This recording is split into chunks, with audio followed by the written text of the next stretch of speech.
રામ રામ ને સીતારામ, જય માતાજી। જો મિત્રો, આપણે અત્યારે ભેંસોના તબેલામાં આવી ગયા છીએ। ભેંસો દોઈ નાખી છે।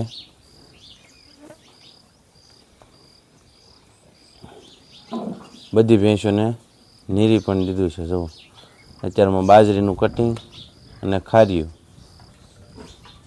બધી ભેંસો ખાય છે।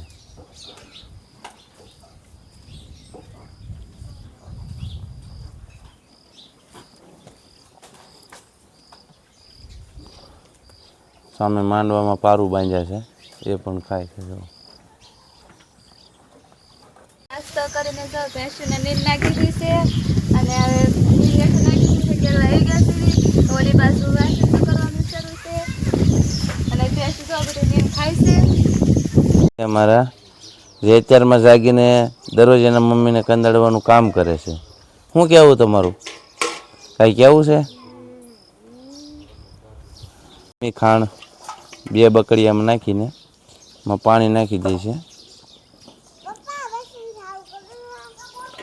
પછી એમાં પાછું આ ભેળિયું બે વસ્તુ નાખવાનું।